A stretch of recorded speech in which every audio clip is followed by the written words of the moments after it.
Selain Sri Kandi, para menteri, ada juga Profesor Stella Christy yang mendadak menjadi sorotan publik dalam beberapa hari terakhir ini ya pemirsa. Stella Christy terpilih sebagai Wakil Menteri Pendidikan Tinggi Sains dan Teknologi dalam Kabinet Merah Putih. Bergabung di studio CNN pada malam ini, kita kedatangan dari Ibu Wamen Dikti Saintek, Ibu Profesor Stella Christy. Selamat malam. Selamat malam, Ibu Mas Profesor, saya panggilnya Profesor, Ibu Stella, Mbak Ibu aja. Wamen, Mbak atau yang lebih Stella akrabnya Ikrit kita apa nih? Mbak Stella aja. Mas Stella, Iya. ini yang menjadi pertanyaan awal saya adalah banyak teman-teman yang menanyakan, tanyain dong kacamatanya dibeli di mana? Sehingga banyak yang ingin beli juga nih kayak di online, viral di TikTok, di media sosial lainnya. Kacamatanya beli di Polandia, Mas.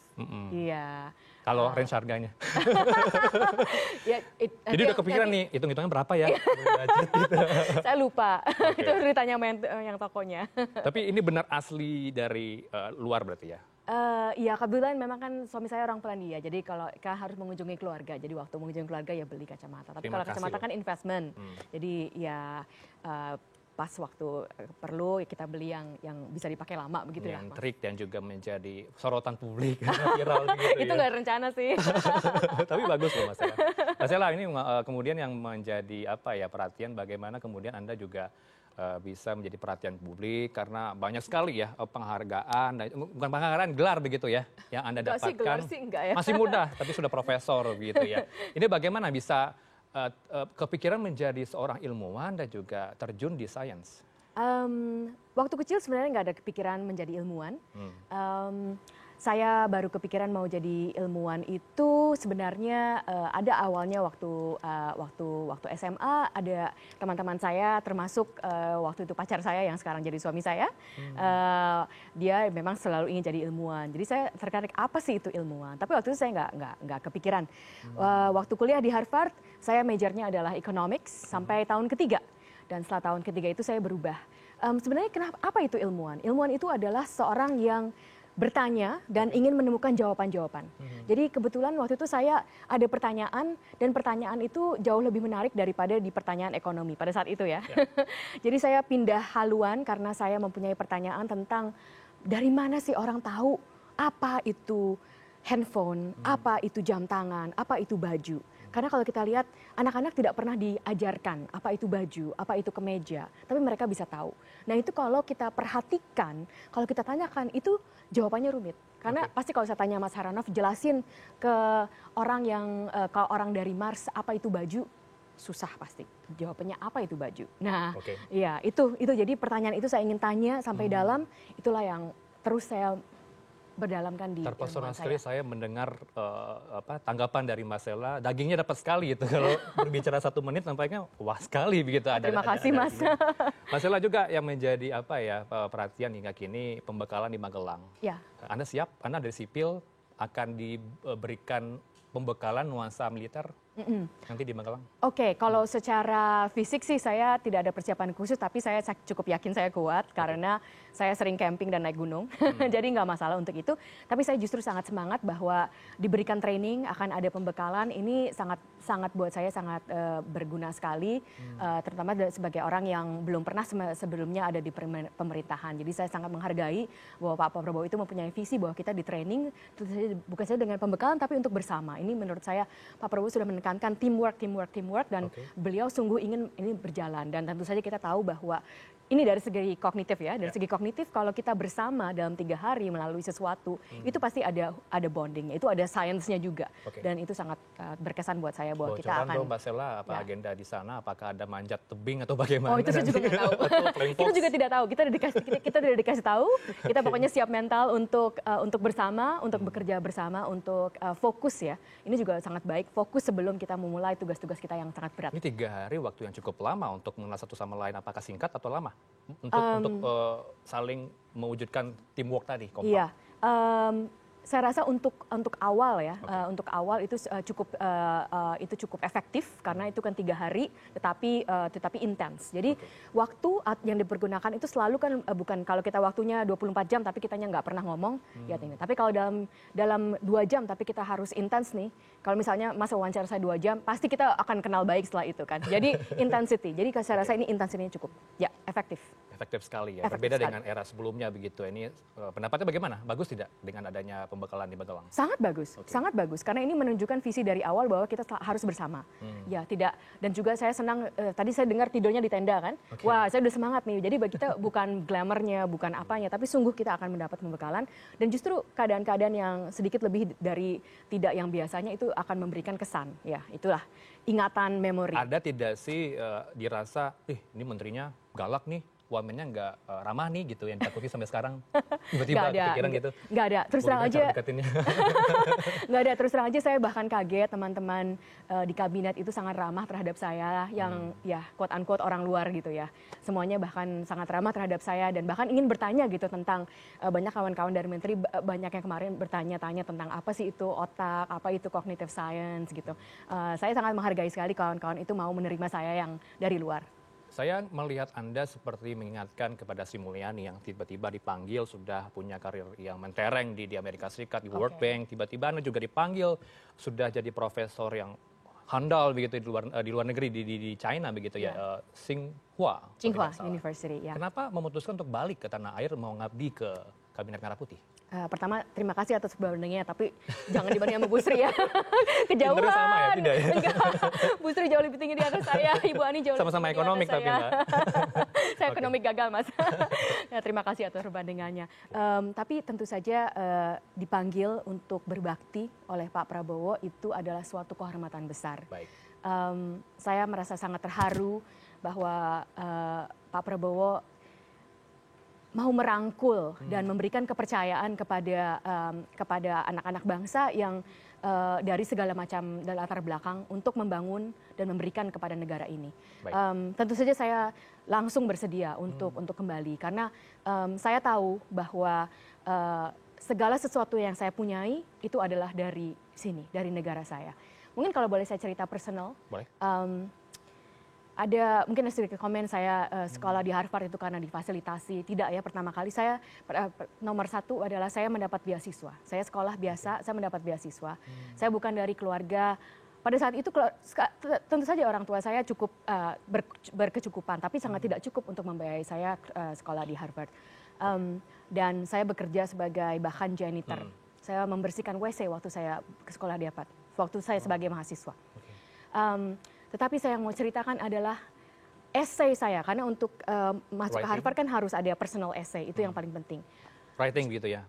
Ada personal essay, kita harus submit selain nilai-nilai kita juga harus memasukkan personal essay, kamu itu siapa. Dan itu menjadi penting di itu. Yang saya tulis itu adalah judulnya, karena harus pakai bahasa Inggris ya, The Tie to the Motherland. The Tie to the Motherland. Apakah hubungan, jadi bukan saya cerita tentang prestasi saya, tapi bagaimana saya sungguh mempunyai hubungan terhadap Indonesia. Itu diatur oleh Tuhan, takdir. Bertahun-tahun setelahnya saya diberikan kesempatan untuk sumbangsi kembali. Saya sungguh berterima kasih. Sangat menginspirasi sekali nih Mbak. Saya sangat, dibilang grogi juga karena wah luar biasa prestasi Anda hingga kini dari enggak lah Mas. kecil sampai sekarang. Cerita awalnya gimana sih Mbak? Bisa dihubungi Pak Prabowo? Pak Prabowo langsung nelpon Anda atau bagaimana ketika ngajar atau bagaimana di China waktu itu? Memang sebenarnya dari awal sejak Februari saya diminta oleh Pak Prabowo untuk memberikan data-data. Waktu itu awalnya memberikan data-data mengenai makan siang gratis waktu itu namanya. Sekarang makan bergizi gratis.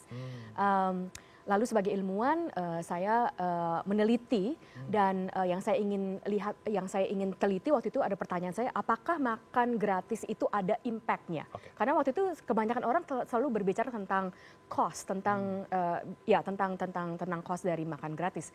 Tetapi pasti itu ada impact-nya. Nah, saya meneliti bahwa ternyata sudah ada program makan gratis dari berbagai macam negara dan mereka mempunyai penelitian. Penelitian itu berarti perbandingan. Jadi dibandingkan yang mendapat makan gratis dan yang tidak mendapatkan makan gratis, apakah ada perbedaan? Ternyata ada perbedaan dalam sisi prestasi akademik, prestasi sekolah. Jadi yang mendapat makan gratis, prestasi akademiknya meningkat. Itu ada datanya dari bahkan Amerika Serikat. Itulah yang saya sampaikan kepada Pak Prabowo. Lalu setelah itu beberapa kali bertemu, ada kaitannya yang sangat saya kagumi dari Bapak.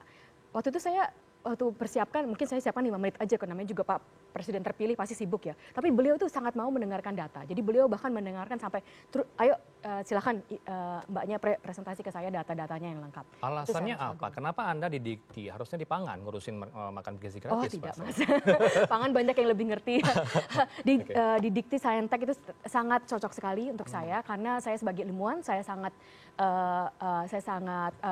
mengerti tentang perkembangan sains dan teknologi, dan juga di perguruan tinggi. Tetapi juga tentu saja saya harus banyak belajar bersama, dan itu saya bersama dengan Prof. Satrio, Pak Menteri, dan juga Prof. Fauzan, Wakil Menteri, kami sungguh ingin melayani publik Indonesia di bidang perguruan tinggi sains dan teknologi. Jadi kalau untuk saya sih ini justru rumah yang sangat tepat buat saya, dan terima kasih sekali diberikan kesempatan ini. Anda melihat dunia pendidikan di tanah air seperti apa? Miris atau membahagiakan? Dunia pendidikan itu segala-segalanya pasti ada plus poinnya, ada plus minusnya ya. Jadi kalau kita lihat dari plusnya, sebenarnya kita harus bisa lihat bahwa dari pendidikan dasar kita, pendidikan sampai pendidikan menengah itu dari segi plusnya aksesnya itu sudah sangat bagus. Ini saya lihat dari data-data yang dipublikasikan di banyak tempat sebenarnya. Akses itu sangat bagus. Nah, tetapi yang menjadi tantangan adalah kualitas. Bagaimana kita bisa meningkatkan kualitas? Ini termasuk juga dengan pendidikan tinggi. Kualitasnya itu adalah menjadi tantangan. Nah, itu kita harus bekerja sama. Kami harus bekerja sama dengan seluruh rangkaian publik. Bagaimana kita bisa meningkatkan kualitas itu? Apa yang perlu dibenahi untuk dibenahi? pendidikan tinggi dan juga Saintek hingga kini? Karena masih banyak harus menjadi perhatian juga dari Dikti sebelumnya menyebutkan akreditasi perguruan tinggi yang masih belum banyak yang unggul, sehingga banyak mahasiswa yang memilih untuk kuliah di luar negeri. Oke, alright. Untuk yang akreditasi unggul, itu memang kalau sudah diberikan dari Dikti yang sebelumnya, itu tentu saja masalah yang perlu kita perhatikan bersama. Mungkin satu yang ingin kami paparkan adalah Dikti, sains dan teknologi itu tidak terpisah. Nah, ini adalah kaitan yang erat, pemisahan atau sebenarnya penggabungan antara Dikti, sains dan teknologi dengan kualitas. Apakah kualitas suatu universitas? Kualitas suatu universitas itu justru dengan bagaimana universitas itu bisa menghasilkan penemuan-penemuan baru di bidang sains dan teknologi. Nah, ini yang memang sementara ini kita masih kurang, Mas. Ya, karena di pendidikan tinggi ada banyak pikiran di masyarakat kita, pendidikan tinggi itu seperti SMA tetapi lebih sulit. Nah, itu harus kita bersama kita ubah pemikiran itu. Karena pendidikan tinggi itu lain sekali dengan SMA. Pendidikan tinggi waktu kita SD, SMP, SMA kita belajar ilmu yang sudah ada, kita serap agar kita mengetahui dasarnya. Tetapi pada pendidikan tinggi itulah tugas kita, di mana kita akan belajar supaya kita bisa membuat sains dan teknologi yang baru. Jadi dari pengajarnya, dari para dosen-dosennya, sampai ke mahasiswa-mahasiswanya itu harus bersama, ayo bagaimana kita bisa membuat sesuatu yang baru. Inilah yang disebut kualitas kita masih dalam sementara ini kurang. Tetapi kurang bukan berarti tidak ada ya, bukan tidak bisa. Ini kita harus bersama, dan tugasnya ini memang berat, tapi kami yakin bahwa ini bisa kita kerjakan bersama. Ya. Kerjakan bersama, dan apa terobosannya nanti dijawab setelah jeda berikut. Kami harus jeda, Mbak Stella. Kami lanjutkan dialog bersama dengan Profesor Stella Christy dari Wamen Dikti Saintek. Usai jeda berikut, tetap bersama kami.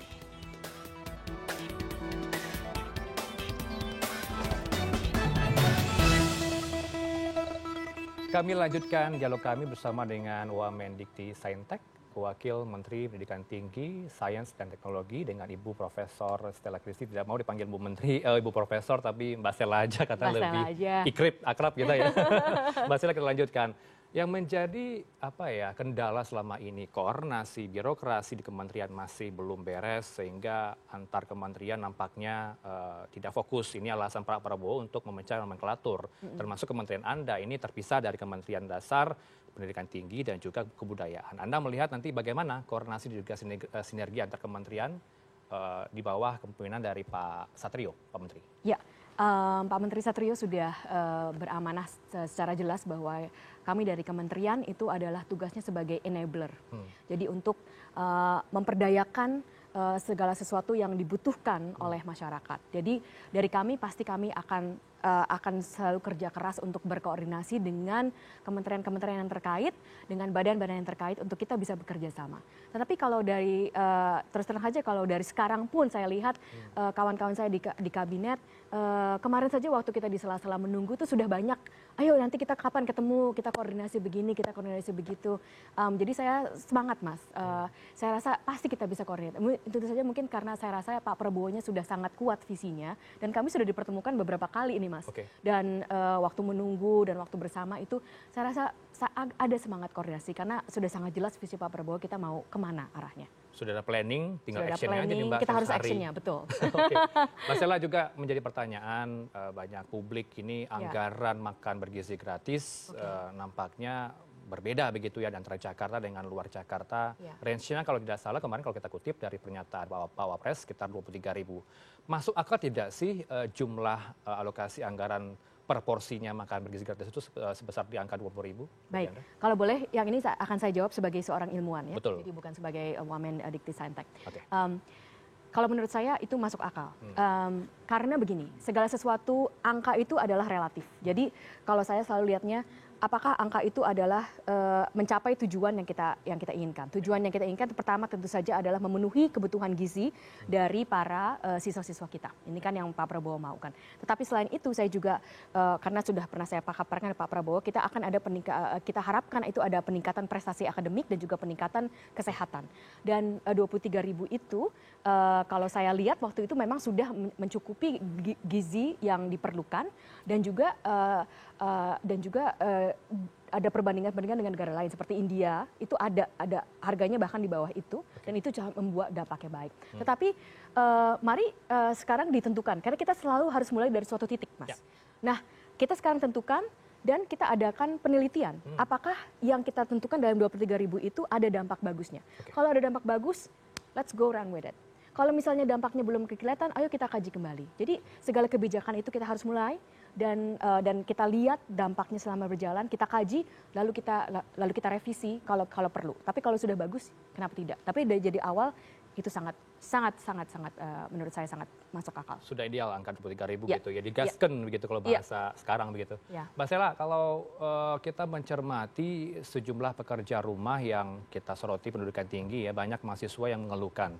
Tentu Mbak berada di luar negeri, tahu tidak adanya informasi, isu yang beredar, banyak mahasiswa mengeluhkan soal wacana kenaikan biaya UKT. Ini bagaimana memandangnya? Apakah sudah sewajarnya untuk kenaikan? Baik, pertama kami sangat mengerti, sangat prihatin terhadap mahasiswa yang tentang kenaikan UKT ya. Karena dari segi sang mahasiswa tentu saja ada kenaikan, itu tentu saja ada beban-beban yang harus dipenuhi. Nah, yang sementara ini sudah kami lihat data-datanya, angka yang sekarang pertama mungkin penting sekali diinformasikan kepada seluruh publik bahwa UKT itu bukan satu angka ya, kita pakai sliding scale. Jadi berdasarkan latar belakang ekonomi. Jadi jangan berkecil hati bahwa latar belakang ekonomi tidak cukup untuk UKT. Ini perlu sekali bahwa publik tahu bahwa di perguruan tinggi kita di negeri itu UKT itu berdasarkan sliding scale. Tapi tetap saya mengerti bahwa ini ada rasa keberatan. Nah, kembali yang tadi saya bilang angka itu relatif, Mas. Saya yakin kalau para mahasiswa itu merasa bahwa yang mereka dapatkan dari pelajaran di universitas, di pendidikan tinggi itu adalah sesuatu yang sangat berkualitas, itu tentu dengan angka yang sementara, saya tahu itu sliding scale dari sekitar 500.000 sampai 7,5 juta, itu masih bisa diterima. Tetapi kembali pertanyaannya mungkin mahasiswa merasa bahwa kualitas yang didapatkan itu belum sebanding dengan investasi yang mereka tanamkan dari segi finansial. Nah, itu PR kita bersama. Bagaimana kita bisa meningkatkan kualitas kembali yang tadi Mas tanyakan, kualitas pendidikan tinggi kita, kualitas universitas kita sehingga itu bisa memberikan sungguh apa yang sudah kita tanam, investasi kita di awal. Ya, sebelum saya lanjutkan soal perguruan tinggi, saya koreksi ya, nanti takutnya dihujat netizen. Tadi angka 23.000 tadi Pak Wapres menemui di SD di Menteng begitu ya, bukan dari pernyataan Pak Wapres. Ternyata ditemukan segini loh angka yang dipatok untuk harga satu porsi makanan dibagikan kepada siswa kemarin Rp23.000. Kita lanjutkan soal mental health Mbak Stella. mungkin juga tahu ya kasus yang terjadi di salah satu universitas favorit yang ada di Jawa Tengah, Fakultas Kedokteran. Ada mahasiswa yang diduga bunuh diri. Ini mengalami beban yang cukup berat kalau kita simak pernyataan dari kasus hukumnya ya. Rasanya berat ya kuliah di kedokteran, sehingga ada upaya untuk berhenti dan ujungnya mengakhiri hidup. Anda melihat apakah rasanya tidak sanggup untuk melanjutkan perguruan tinggi, ya harus berakhir dengan bunuh diri? Tentu saja tidak ya. Tentu saja tidak. Kawan-kawan sekalian, pertama kita harus saling membantu karena problem mental health ini kebetulan saya juga cukup tahu tentang penelitian di baliknya. Ini ada satu yang sangat mungkin berguna untuk para teman-teman sekalian, bahwa satu faktor yang paling bisa membantu atau mencegah adanya depresi atau mental health problem adalah social network. Kalau kita punya rekan, kawan, sahabat yang kita bisa cerita, yang bisa mengerti penyakit kita, itu sangat membantu. Jadi mungkin dalam apapun di pekerjaan, di universitas itu kita perlu punya social network, tapi bukan social network social media yang banyak-banyak orang ya, maksudnya yang dekat. Kita punya social network yang dekat yang bisa menjadi buffer kalau kita itu dalam keadaan sulit berpikir atau sulit untuk melanjutkan, kesannya tidak ada yang bisa dilanjutkan. Karena segala sesuatu di dunia itu adalah persepsi. Kita merasa itu berat sekali karena itu yang kita fokus cuma itu, aduh kita nggak mungkin berjalan. Tapi sebenarnya orang lain bisa memberikan persepsi yang berbeda. Sebenarnya tidak terlalu, mungkin ada persepsi berbeda yang lain. Termasuk kalau kita tidak bisa lulus di universitas itu mungkin apa saja yang bisa dilakukan. Ada jalan-jalan lain. Ya, gitu. Ya, kemudian juga yang menjadi perhatian Mbak Stella, begitu banyak platform aplikasi yang menyediakan peluang pekerjaan, job vacancy, tapi sulit untuk mendapatkan pekerjaan itu di tengah kompetisi yang ada. Melihatnya seperti apa? Oke. Ini juga kita harus teliti secara sistematis. Pertama kita harus tanyakan apakah bottleneck-nya itu adalah flow of information.